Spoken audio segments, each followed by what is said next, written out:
오늘 함께 나눌 말씀의 제목은 하나님의 영이 거하시면. 다 같이 한번 따라해 볼까요? 하나님의 영이 거하시면. 하나님의 영이 거하시면. 오늘은 대림절 두 번째 주일로 지키고 있습니다. 그런데 여러분, 지난주 대림절 첫 번째 주일에 강대상에 태어난 촛불의 의미 제가 다 말씀드렸죠. 주보에도 기록했었는데 첫 번째 주일의 촛불의 의미가 무슨 뜻이라고 그랬죠? 예, 소망. 두 번째 주일, 오늘은 무슨 뜻일까요? 예, 평화, 화평, 평안, 샬롬의 의미입니다. 다음 주일은 무슨 뜻일까요? 사랑. 예. 그리고 마지막 네 번째 주일은 기쁨. 기쁘다 구주 오셨네. 만백성 맞으라. 이 대림절의 의미가 다 정해져 있습니다. 그래서 오늘은 특별히 두 번째 주일의 의미, 평화, 평안에 대한 말씀을 전하고자 합니다. 그런데 여러분, 요즘 참 우리나라가 힘들고 어렵지 않습니까? 마음의 평안이 없고 많은 사람들이 분노 가운데 처해있는 그런 안타까운 모습을 보게 됩니다. 그런데 우리의 마음속에 진정한 평안이 임하려면 어찌 해야 될까요? 제일 중요한 사실은 그 평안은 마음에서 어떻게 생각하느냐에 따라서 오게 되어 있다는 사실입니다. 어떤 생각을 하느냐에 따라서 평안할 수도 있고 불안할 수도 있는 겁니다. 사랑하는 성도 여러분, 여러분은 하루하루를 주로 무슨 생각을 하면서 살아가십니까? 지난 한 주간 동안 제게 강력하게 다가왔던 말씀은 바로 로마서 8장 5절과 6절 말씀입니다. 5절과 6절 말씀 제가 다시 한번 읽겠습니다. 육신을 따르는 자는 육신의 일을, 영을 따르는 자는 영의 일을 생각하나니 육신의 생각은 사망이요 영의 생각은 생명과 평안입니다. 육신의 생각은 사망이요 영의 생각은 생명과 평안이다. 분명히 말씀하고 있습니다. 여러분, 우리가 진정 영의 일을 생각하면 정말이지 세상에 줄 수 없는 참된 평안, 영생의 기쁨이 물밀듯이 밀려오게 되어 있습니다. 그렇게 되면 분명 사탄마귀는 가만히 있지 않을 것입니다. 그러나 사탄마귀가 아무리 우리를 넘어뜨린다 할지라도, 우리를 쓰러뜨린다 할지라도 우리는 반드시 예수 이름으로 승리하게 될 줄 믿으시기 바랍니다. 우리는 승리할 수밖에 없습니다. 왜입니까? 주님께서 이미 십자가의 보혈로 사망 권세를 이기셨기 때문입니다. 우리는 모두 다 승리자들입니다. 주님께서 사망 권세를 이기시고 부활의 첫 열매를 보여주셨기에 우리에게는 영원한 생명이 예비되어 있는 것입니다. 3절 말씀입니다. 율법이 육신으로 말미암아 연약하여 할 수 없는 그것을 하나님은 하시나니 곧 죄로 말미암아 자기 아들을 죄 있는 육신의 모양으로 보내어 육신의 죄를 정하사 육신을 따르지 않고 그 영을 따라 행하는 우리에게 율법의 요구가 이루어지게 하려 하심이니라. 그렇습니다. 율법이 육신으로 말미암아 연약해서 할 수 없는 그것 하나님께서 하십니다. 독생자 예수 십자가의 보혈로 우리의 모든 죄를 담당해 주셨습니다. 갈라디아서 2장 20절은 이렇게 말합니다. 내가 그리스도와 함께 십자가에 못 박혔나니 그런즉 이제는 내가 사는 것이 아니요 오직 내 안에 그리스도께서 사시는 것이라. 이제 내가 육체 가운데 사는 것은 나를 사랑하사 나를 위하여 자기 자신을 버리신 하나님의 아들 예수 그리스도를 믿는 믿음 안에서 사는 것이라. 그렇습니다, 여러분. 이제 우리 모두는 하나님의 아들을 믿는 그 믿음 안에서 살아가는 자들입니다. 우리는 육의 사람이 아니라 영의 사람들입니다. 육신을 따라 살지 않고 영을 따라 살아가는 사람들입니다. 그렇습니다. 우리는 하나님의 엄청난 사랑과 은혜를 받고 그리스도의 사람이 된 자들입니다. 그렇다면 우리가 더 이상 육신을 따라 살지 말고 영의 사람이 되어서 성령의 인도하심을 받아 그렇게 살아가는 것이 마땅하지 않겠습니까? 그래서 사도 바울은 이렇게 고백합니다. 나는 날마다 죽노라. 제가 이 말씀을 전에도 드린 적이 있죠. 여러분, 날마다 죽는다는 말의 의미는 무엇입니까? 날마다 죽으려면 날마다 다시 살아야 가는 거예요. 내가 날마다 다시 살지 못한다면 날마다 죽을 수도 없는 것이죠. 날마다 다시 사는 삶이 없으면 날마다 죽는 삶도 없다는 것이죠. 근데 사도 바울은 왜 이렇게 고백할까요? 예수님께서 나 같은 죄인을 구원하시기 위해서 십자가에 달려 죽으시고 사흘 만에 부활하사 부활의 첫 열매가 되셨기에 예수 믿는 나 또한 날마다 다시 살 수 있는 줄로 믿습니다. 이렇게 선포하고 있는 겁니다. 예수 믿는 나는 예수님처럼 날마다 다시 사는 삶을 살게 될 줄로 믿습니다. 선포하고 있는 겁니다. 그래서 사도 바울은 자기의 육을 쳐서 복종시키면서 육이 사람이 아닌 영의 사람답게 살기 위해서 몸부림치고 있는 겁니다. 그렇다면 우리가 어떻게 그리스도의 사람이 되었는지, 어떻게 의롭다 하심을 받았는지 제가 예화를 여러분한테 알려드릴 텐데, 이 예화는 다시 들어도 굉장히 중요한 예화입니다. 곰곰이 이 예화를 들으면서 한번 생각해 보시기 바랍니다. 이런 예화입니다. 하루는 아버지가 두 아들과 함께 공원을 한가롭게 산책을 하고 있었어요. 공원 안에는 아름다운 꽃들이 많이 피어 있었지요. 서로 오순도순 이야기하면서 산책하고 있는데 갑자기 저기서 벌 한 마리가 날아온 겁니다. 벌은 큰 아이의 얼굴 주변을 맴돌면서 윙윙윙 계속 윙윙거리기 시작했습니다. 큰 아이는 무심결에 손을 들어서 벌을 떨쳐내려고 했지요. 깜짝 놀란 벌은 갑자기 큰 아이의 눈 언저리에 따끔하게 침을 쏘았습니다. 그러니 얼마나 아팠겠습니까? 여러분, 저는 어렸을 때 벌이 한번 쏘인 적이 있는데요. 퉁퉁 부어가지고 얼마나 힘들었는지 모릅니다. 정말 얼마나 아팠는지 모릅니다.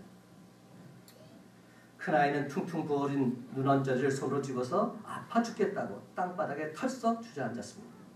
그런데도 벌은 성에 차지 않는 듯이 이번에는 작은 아이의 얼굴 주변을 어른거리기 시작합니다. 작은 아이는 지레 겁을 먹고서 아버지 대 숨습니다. 아빠! 벌이 나를 물려고 해요. 아빠, 나 좀 살려주세요. 그러자 아버지는 작은 아이를 토닥거려주면서 이렇게 말했지요. 얘야, 겁먹지 마라. 이미 저 벌은 내 형을 쏘았기 때문에 그 벌에는 더 이상 침이 없어. 너를 쏘려고 해도 쏠 수가 없어. 그러면서 아버지는 큰 아이의 얼굴에 박혀있는 벌의 침을 뽑아주었다는 그런 얘기죠. 그리고는 그것을 작은 아이에게 보여주면서 이렇게 말합니다. 얘야, 여기 봐라. 여기 벌이 침이 있잖아. 저 벌이 너를 위협할 수는 있지만 더 이상 침으로써 너를 해치지는 못한단다. 걱정하지 마. 허당이야. 사랑하는 성도 여러분, 죄의 침은 사망, 곧 죽음입니다. 그러나 죄는 무서운 침을 이미 쏘아버렸습니다. 죄는 십자가에 달린 예수 그리스도를 향해서 침을 쏘았습니다. 죄는 예수 그리스도를 죽게 만들었지요. 하지만 죄는 사망의 침을 이미 쏘았기 때문에 더 이상 예수 그리스도 안에 있는 우리를 사망의 침으로 쏠 수는 없는 것이죠. 그래서 사도 바울은 고린도전서 15장 55절에서 이렇게 말합니다. 사망아, 너의 승리가 어디냐? 사망아, 내가 쏘는 것이 어디냐? 쏠 테면 쏘라는 거죠. 너는 나를 결코 쏠 수 없다는 거죠. 나는 예수 십자가의 보혈로 영원한 생명을 얻었다는 겁니다. 너는 결코 나를 죽일 수 없다는 겁니다. 그렇습니다. 이제 그리스도 예수 안에 있는 자에게는 결코 정죄함이 없습니다. 우리는 모두 다 죄와 사망의 법에서 해방된 자들입니다. 우리에게는 율법의 모든 요구가 다 이루어졌습니다. 그렇습니다, 여러분. 우리는 이미 사망에서 영원한 생명으로 옮겨진 사람들인 줄 믿으시기 바랍니다. 로마서 8장 1절과 2절 말합니다. 그러므로 이제 그리스도 예수 안에 있는 자에게는 결코 정죄함이 없나니 이는 그리스도 예수 안에 있는 생명의 법, 성령의 법이 죄의 법, 사망의 법에서 너를 해방하였으니라. 사탄 마귀가 우리를 결코 정죄할 수 없다는 겁니다. 예수 그리스도 안에 있는 우리들은 이미 영원한 생명을 얻었다는 것이죠. 여러분, 하나님께서 그의 아들 예수 그리스도를 이 땅에 보내시되 어떤 모양으로 보내셨습니까? 하나님은 하나밖에 없는 외아들 예수 그리스도를 이 땅에 보내시면서 그저 하나님 아버지에 대해서 또한 영원한 하늘나라에 대해서 가르치기만 하라고 보내신 것 아닙니다. 또한 하나님 우리에게 삶의 본을 보여주라는 단순한 목적으로 예수님을 보내지도 않으셨습니다. 만약 하나님께서 그렇게 하셨다만 할지라도, 그렇게만 하셨더라도 우리는 하나님의 사랑에 감격하지 않을 수 없습니다. 그런데 하나님은 그의 아들을 우리에게 보내시되 어떻게 보냈습니까? 저와 여러분의 모든 죄를 대신해서 그의 아들 예수님의 몸에 그 죄를 다 담당하게 하셨습니다. 다 지우셨습니다. 그리고는 십자가에 못 박아 죽게 하셨습니다. 하나밖에 없는 독생자 예수 그리스도께서 십자가에 달려서 고통 가운데 죽는 모습, 아버지 하나님께서 바라보실 때 그 마음이 얼마나 아프셨을까. 여러분, 예수님께서 십자가에 달리셨을 때 그 광경 한번 상상해 보시기 바랍니다. 온 땅에 어둠이 임했습니다. 그 순간 하나님 마음도 억장이 무너진 듯 무너지셨을 것입니다. 성전의 휘장이 위에서부터 아래로 쭉 찢어졌습니다. 하나님 아버지 마음도 너무 아파서 찢어지는 듯 그렇게 괴로워하셨을 것입니다. 땅이 진동했습니다. 독생자 예수 그리스도께서 십자가에서 피 흘리시며 죽으신 모습을 바라보실 때 하나님 아버지 마음도 고통 속에 떨리셨을 것입니다. 바위가 터졌습니다. 하나님 아버지 마음도 터지는 듯한 아픔이 분명 있으셨을 것입니다. 사랑하는 성도 여러분, 저와 여러분은, 우리들은 이렇게 해서 그리스도의 사람이 된 자들입니다. 이처럼 엄청난 일을 통해서 우리는 의롭다 하심을 받은 자가 된 것이죠. 우리가 이렇게 그리스도의 사람이 되었다면 우리는 과연 어떠한 삶을 살아가야 마땅합니까? 우리가 하나님의 사랑을 생각하면서 하나님을 기쁘시게 하는 삶을 살아야 하지 않겠습니까? 하나님께서 우리에게 진정 무엇을 원하고 계실까요? 사도 바울은 오늘 본문 말씀을 통해서 더 이상 육신을 따라 살지 말고 영을 따라 살라 강권하고 있습니다. 그렇습니다, 여러분. 우리는 이제 영을 따르는 자답게 영의 일을 생각해야 합니다. 그런데 우리가 영의 일을 생각하면 과연 어떻게 될까요? 오늘 성경에서 그 답을 알려주고 있습니다. 첫째로 우리가 영의 일을 생각하면 생명과 평안이 임하게 되어 있습니다. 한번 따라해 볼까요? 영의 생각은 생명과 평안입니다. 아멘. 영의 생각은 생명과 평안이다. 성경은 분명히 말씀합니다. 5절과 6절 말씀 함께 읽어보겠습니다. 시작. 육신을 따르는 자는 육신의 일을, 영을 따르는 자는 영의 일을 생각하니 육신의 생각은 사망이요 영의 생각은 생명과 평안이라. 아멘. 여러분, 그리스도의 사람이 육신의 삶을 살게 되면 잘 될 것 같습니까? 그렇지 않습니다. 그것은 곧 사망입니다. 성경은 분명히 말합니다. 우리가 영을 따라서 영의 일을 생각할 때 비로소 그 속에 생명이 있고 평안이 있다 말씀하십니다. 5절 상반절입니다. 육신을 따르는 자는 육신의 일을. 여러분, 이는 우리들 과거의 모습이죠. 우리가 그리스도의 사람이 되기 전에는 육신을 따라서 살았습니다. 육신의 일을 생각하면서 살았습니다. 그러나 이제는 달라졌습니다. 5절 하반절 말씀, 영을 따르는 자는 영의 일을 생각하나니. 사랑하는 성도 여러분, 우리는 그리스도의 사람입니다. 영을 따라 사는 사람들입니다. 영의 일을 생각하면서 살아가야 할 사람들입니다.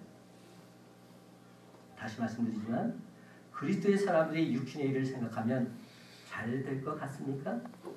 결코 잘 되지 않습니다. 6절 말씀을 보시기 바랍니다. 육신의 생각은 사망이요 영의 생각은 생명과 평안이니라. 여러분, 육신의 생각은 사망입니다.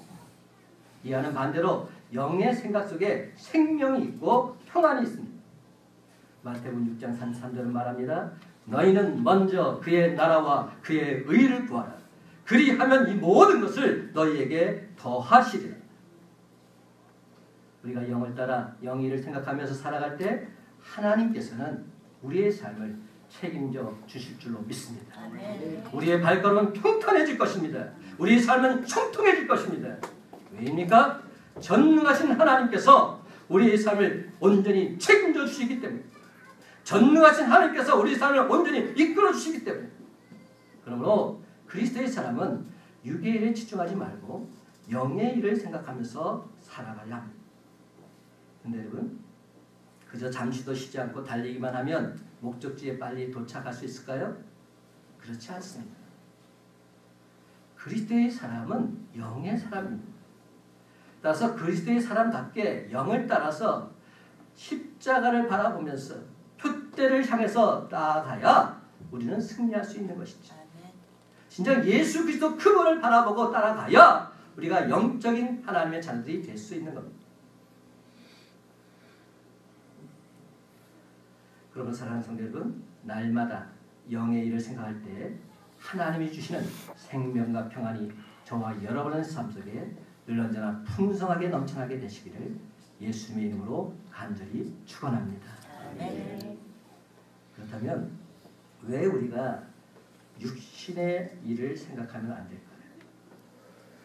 육신의 일을 생각하지 말아야 될 분명한 이유가 있습니다. 둘째로 다 같이 한번 따라해 보시고, 육신의 생각은 하나님과 원수가 됩니다. 하나님과 원수가 됩니다. 육신의 생각을 하게 되면 하나님과 원수지간이 된다는 겁니다. 7절과 8절 말씀 다 같이 함께 있습니다. 시작. 육신의 생각은 하나님과 원수가 되나니 이는 하나님의 법에 굴복하지 아니할 뿐 아니라 할 수 없습니다. 육신에 있는 자들은 하나님을 기쁘시게 할 수 없느니라. 아멘. 여러분 7절 상반절을 보시기 바랍니다. 육신의 생각은 하나님과 원수가 되나니, 왜냐하면 육신의 생각은 하나님께서 기뻐하시는 일이 아니기 때문이지. 그것은 하나님과 결국 원수가 될 수밖에 없다는 겁니다. 7절 하반절 말씀, 이는 하나님의 법에 굴복하지 아니할 뿐 아니라 굴복할 수도 없느니라. 육신의 생각은 하나님의 법에 굴복할 의사가 전혀 없습니다. 아니, 할 수 있는 능력도 없습니다. 육신의 생각은 하나님 법과는 정반대되는 것이기 때문이죠. 예수님 말씀처럼 우리는 두 주인을 동시에 섬길 수는 없는 겁니다. 우리의 마음이 육신의 생각에 이끌리게 되면 자동적으로 하나님의 법에서는 멀어질 수밖에 없습니다. 그래서 하나님의 법을 어기는 그런 결과가 초래되고 마는 겁니다. 그 결과가 무엇입니까? 8절 말씀을 보세요. 육신에 있는 자들은 하나님을 기쁘시게 할 수 없느니라. 그렇습니다. 육신에 있는 자들 하나님을 기쁘시게 할 수 없습니다. 그렇다면 우리가 그리스도의 사람으로서 어떻게 해야 하나님을 기쁘시게 할 수 있을까요? 하나님을 기쁘시게 하는 삶을 살아갈 수 있을까요? 제가 이 말씀 전에도 드렸죠. 7절, 8절 말씀, 이 말씀과 정반대로 살면 됩니다. 지금 로마서 8장 7절, 8절 말씀을 정반대로 해석해 보면 된다는 것이죠. 제가 정반대로 다시 한번 읽어보겠습니다. 여러분은 7절, 8절 말씀을 자세히 보세요. 제가 반대로 있습니다. 영의 생각은 하나님과 화목하게 되나니 이는 하나님의 법에 즐겨 굴복하기 때문이요. 굴복할 수밖에 없습니다. 영에 있는 자들은 하나님을 진정 기쁘시게 할 수 있느니라. 아멘입니다. 그렇습니다. 여러분, 하나님은 하나밖에 없는 독생자를 우리에게 주기까지 저와 여러분을 사랑하셨습니다.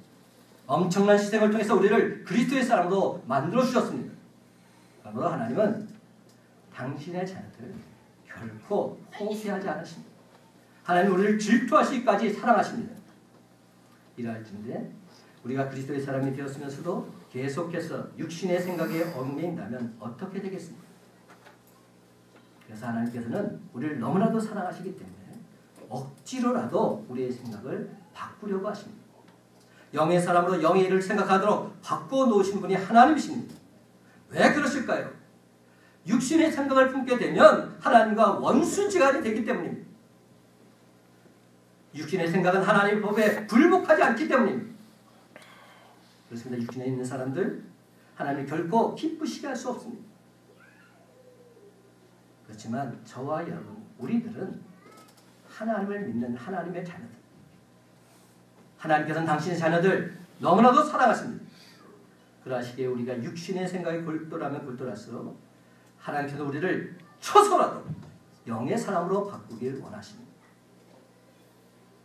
그러므로 혹여 지금 여러분 중에서도 도저히 감당하기 힘든 환난과 시련을 만난 분이 계십니다. 그렇다면 오히려 하나님께서 여러분을 지극히 사랑하시는 까닭인 줄 믿으시기 바랍니다. 여러분을 진정 영의 사람으로 바꾸시려고 시련과 고통을 주신 줄 믿고 나아가시기 바랍니다.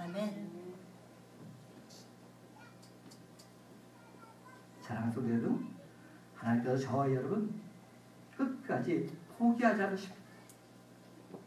끝까지 사랑하십니다.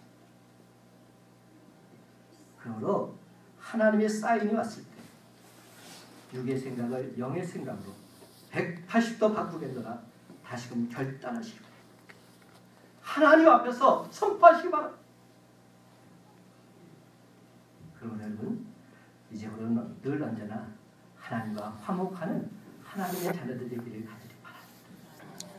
그래서 마침내 진정 하나님을 기쁘시게 하면서 영원토록 하나님만을 즐거워 찬송하는 저와 여러분의 복된 삶이 다 되시기를 예수님의 이름으로 간절히 축원합니다. 그렇다면 우리가 진정 어떻게 되어야 참된 평안을 누릴 수 있을까요?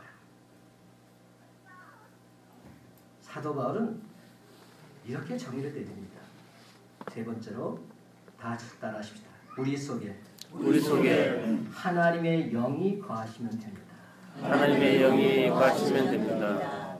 저 여러분의 마음속에 주의 영이 거하면 됩니다. 주님이 동행하시면, 주님이 내 안에 임재하시면 우리는 평안을 누릴 수 있다는 겁니다. 9절 말씀 함께 읽어봅시다. 9절입니다. 시작. 만일 너희 속에 하나님의 영이 거하시면 너희가 육신에 있지 아니하고 영에 있나니 누구든지 그리스도의 영이 없으면 그리스도의 사람이 아니라. 여러분 누가 그리스도의 사람입니까? 그리스도의 영이 있는 자가 그리스도의 사람입니다. 그리스도인은 그리스도의 영이 있는 자가 그리스도인이지. 아무리 윤리적으로 완벽하게 살고 도덕적으로 착하게 산다 할지라도 그 속에 그리스도의 영이 없으면 그는 그리스도의 사람은 아닌 겁니다. 비록 부족하고 연약하다 할지라도 주님께서 우리 마음속에 거하시기만 한다면 우리는 누가 뭐래도 그리스도의 사람인 줄 믿으시기 바랍니다. 요한복음 3장에 나오는 니고데모를 한번 생각해 보십시다. 니고데모는 그 당시에 얼마나 완벽한 사람인지 모릅니다. 그는 바리새인 중에 바리새인이었습니다. 하나님의 말씀인 율법을 철저하게 지키려고 애썼던 사람이었습니다. 유대인의 지도자였습니다. 사회적으로 지위가 높고 명망 있는 그러한 사람이었습니다. 그는 또한 이스라엘의 선생이라고 했습니다. 랍비였죠. 백성들에게 삶을 가르쳤습니다. 율법을 가르쳤습니다. 도덕과 윤리를 가르쳤던 그러한 사람이 니고데모였습니다. 그런데도 불구하고 예수님께서는 니고데모를 향해서 뭐라고 말씀하셨죠? 거듭나라. 거듭나야 한다. 다시 태어나야 된다. 이렇게 말씀하고 있는 겁니다. 거듭나지 않으면 하나님 나라에 들어갈 수도 없고 볼 수도 없다. 하나님 말씀을 예수님께서 전해주고 있는 겁니다. 왜 예수님께서 니고데모에게 그 말씀을 하셨겠습니까? 저는 이 장면을 보면서 이런 생각을 해요. 만약 그 대상이 가늠하다가 현장에서 붙잡힌 여인이거나 7 귀신이 들렸던 막달라 마리아였다면 예수님께서 그런 말씀하시는 것이 당연하죠. 그렇죠? 너 똑바로 살아. 이제부터 사람이 돼야지. 당연히 그렇게 말할 수 있지요. 근데 지금 대상이 누굽니까? 많은 사람들에게 명망을 갖고 있는 니고데모고 많은 사람들이 추앙하고 있는 니고데모예요. 그 니고데모를 향해서 하신다는 말씀이 거듭나라 이렇게 말씀하고 있는 겁니다. 거듭나지 않으면 하나님 백성 될 수 없다 이렇게 말씀하고 있는 겁니다. 왜 예수님께서 니고데모를 향해서 이렇게 말씀하셨을까요? 왜 그러셨을까요?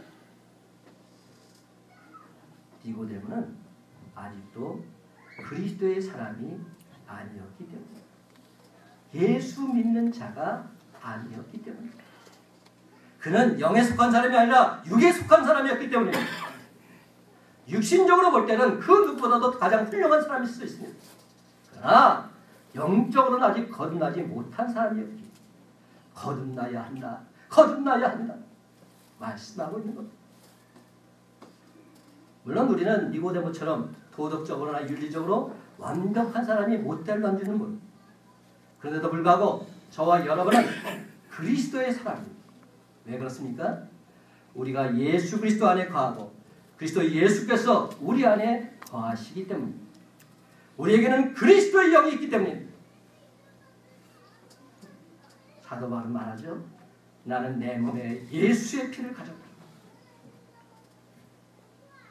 내 안에 예수 그리스도의 향기가 있노라.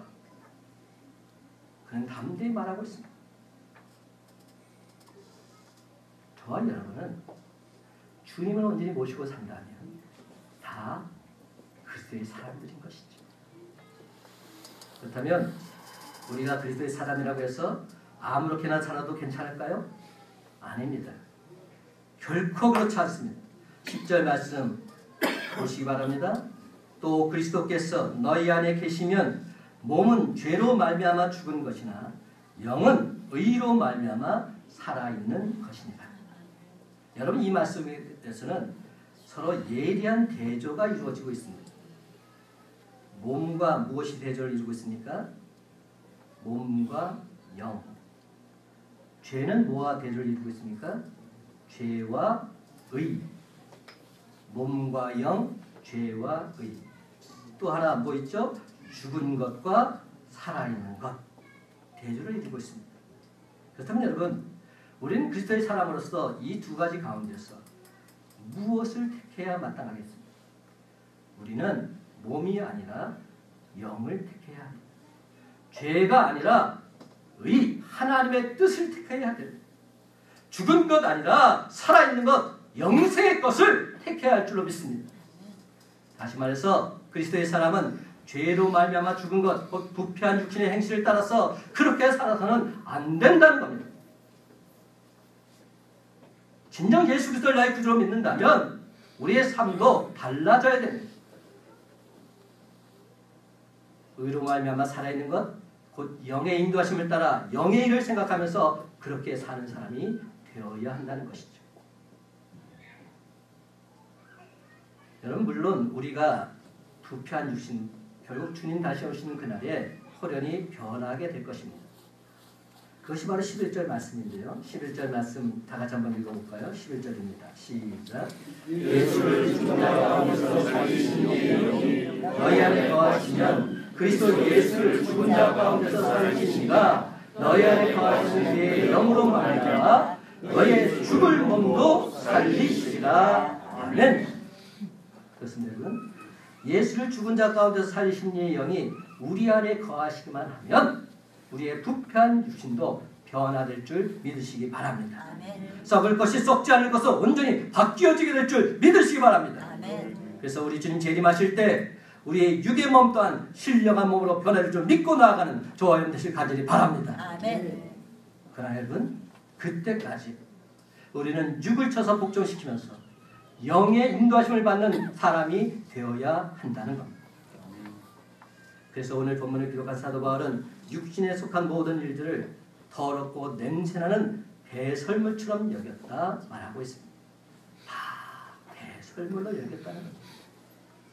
그는 오직 예수 그리스도만 바라보면서 성령의 인도하심 따라 살아가는 그리스도의 사람이 되겠노라 선포하며 나아가고 있는 것입니다. 그런데 여러분, 우리도 살아가다 보면 우리의 부패한 육신 때문에 영과 육의 갈등 속에 살아갈 때가 얼마나 많은지 모릅니다. 그럴 때는 육의 사람처럼 육신의 일에 매달리지 마시고 그리스도의 사람답게 육신을 쳐서 복종시키면서 성령의 인도하심 따라 우리 주님이 주신 참된 평안, 참된 기쁨을 맛보며 살아가는 저와 여러분 되시길 간절히 바랍니다. 아멘. 사랑하는 성도 여러분, 몸은 죄로 말미암아 죽은 것입니다. 그러나 영은 의로 말미암아 살아있는 것입니다.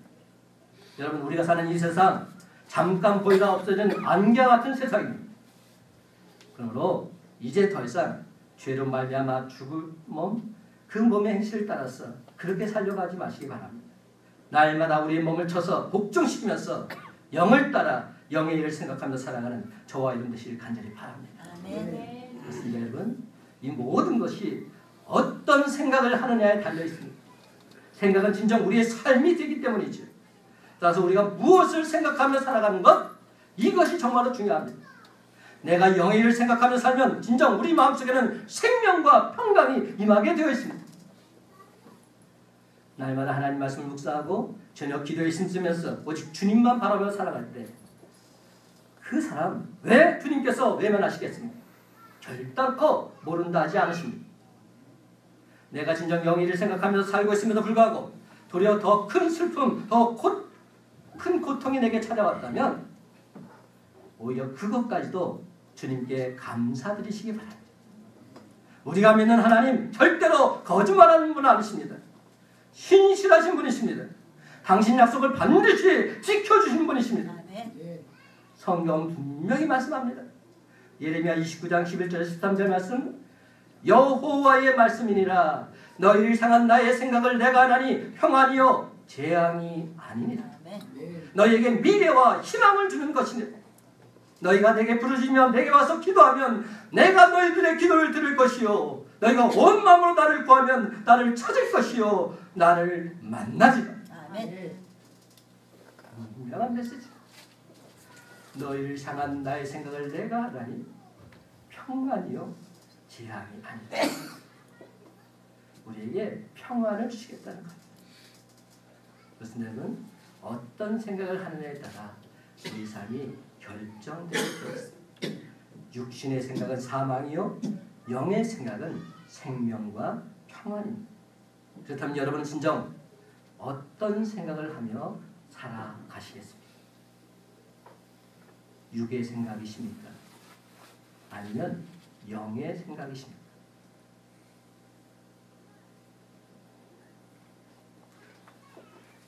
이제 말씀을 맺습니다.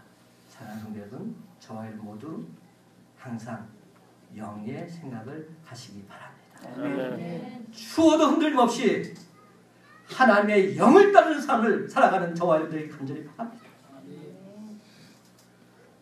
그래서 사탄마귀가 우리를 향해서 넘어뜨리려 갈 때 사탄마귀 세례가 옳히면 알아. 나는 승리할 수밖에 없다.